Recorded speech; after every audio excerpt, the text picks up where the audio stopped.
Ողջույն, բարի գալուստ հայկական խոհանոց, այսօր միասին պատրաստում ենք տոնական, մեգախոշոր, շքեղ էկլերներ ամենահաջողված բաղադրատոմսով։ Այս էկլերները թխվելուց հետո երբեք չեն փոքրանում, և մեջը թխվելուց հետո իդեալական չոր է մնում։ Պատրաստման մեջ բարդ բան չկա, սակայն կան որոշ նրբություններ, որոնց պետք է պարտադիր հետևել։ Նման շքեղ էկլերները կզարդարեն ձեր տոնական սեղանները, պարտադիր բոլորի մոտ կստացվի առաջին անգամից։ Բաղադրատոմսը բավականին մատչելի է և բոլոր բաղադրիչները հասանելի են։ Կան էկլերների բազմաթիվ բաղադրատոմսեր, սակայն այս բաղադրատոմսով էկլերները ստացվում են բավականին խոշոր, մեծ և լավ են թխվում։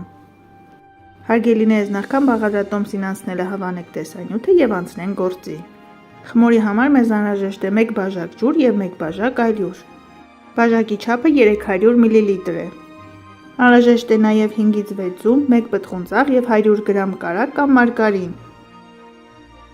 Վերցնում ենք համապատասխան կաթսա, մեջը լցնում ենք ջուրը, 1 պտղուն ծաղը և կարագը։ Կաթսան դնում ենք ցածր կրակի վրա և զանգվածը հասցնում ենք եռման ջերմաստիճանի։ Այս բաղադրատոմսի մեջ կարող ենք օգտագործել և կարագ և մարգարին, երկու դեպքում էլ շատ լավ էկլերներ են ստացվում։ Երբ կարագը ամբողջությամբ հալվի և ջուրը սկսի եռալ, ավելացնում ենք 1 բաժակ նախապես մաղած ալյուր։ Ալյուրը ավելացնելիս զանգվածը արագ-արագ խառնում ենք, որպեսզի գնդիկներ չառաջանան։ Էկլերների խմորը 1 րոպեի ընթացքում արագ հավաքվում է։ Սակայն խմորը դեռևս պատրաստ չէ օգտագործման համար, այն պետք է բովենք մարմանդ կրակի վրա մոտ 5 րոպե։ Այսպես սիլիկոնե գդալի ծայրով տրորելով, մոտ 5 րոպե խառնելով բովում ենք խմորը։ Այս պրոցեսը շատ կարևոր է իդեալական էկլերներ ստանալու համար, այնպես որ ջանասիրաբար բովում ենք։ 5 րոպե բովելուց հետո էկլերների խմորը պետք է ունենա նման տեսք։ Անջատում ենք գազօջախը և եփած խմորը տեղափոխում ենք մեկ այլ տարայի մեջ։ Թողնում ենք խմորը, որպեսզի մի փոքր հովանա, այնուհետև մեկ-մեկ ավելացնում ենք 5-ից 6 ձու։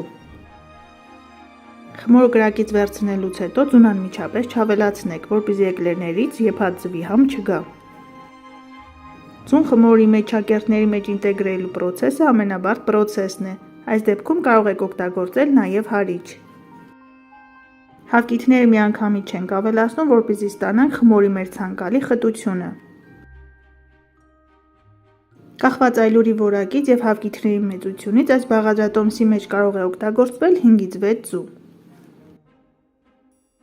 Հարգելիներս, եթե նոր եք միացել հայկական խոհանոց ալիքին կամ հետևում եք իմ տեսանյութերին առանց բաժանորդագրվելու, խնդրում եմ բաժանորդագրվեք և սեղմեք զանգակ կոճակը, չմոռանաք նաև հավանել տեսանյութը։ Մեկ-մեկ այսպես ավելացնում ենք 6 ձու։ Այս խառնելու պրոցեսը բավականին ժամանակ և ջանք է պահանջում, այնպես որ զինվեք համբերությամբ։ Այսօր մենք էկլերներ կպատրաստենք սերուցքային կրեմով, սակայն մեկնաբանությունների բաժնում կթողնեմ կրեմների մի քանի բաղադրատոմսեր։ Էկլերներ կարող եք պատրաստել ինչպես եփովի կրեմով, այնպես էլ խտացրած կաթով և կարագով պատրաստվող կրեմով։ Խմորը դեռևս բավականին պինդ է, ավելացնում եմ ևս 1 ձու։ Ընդհանուր բաղադրատոմսի մեջ ես օգտագործել եմ 6 ձու։ Պետք է ստանանք ահա նման խտություն ունեցող ձգվող խմոր։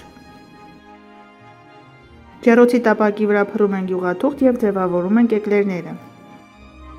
Կախված թե ինչ մեծության էկլերներ եք ձևավորում, այս բաղադրատոմսով ստացվում է 10-ից 15 էկլեր։ 1 ոչ լիքը ճաշի գդալ խմոր ենք դնում յուղաթղթի վրա և գդալների օգնությամբ այսպես պտտեցնում ենք, որպեսզի էկլերները թխվելուց հետո գեղեցիկ տեսք ունենան։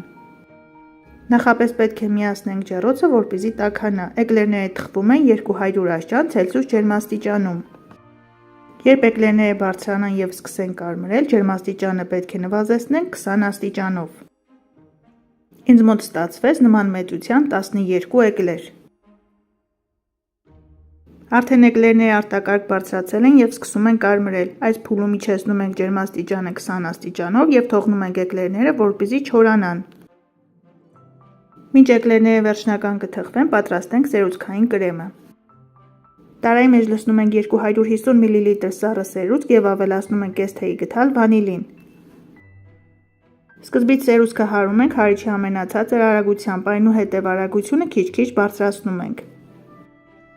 Այդ ընթացքում ավելացնում ենք 70 գրամ խտացրած կաթ։ Սերուցքային կրեմը պատրաստ է, էկլերները արդեն թխվել են, մնում է միայն լցոնենք էկլերները։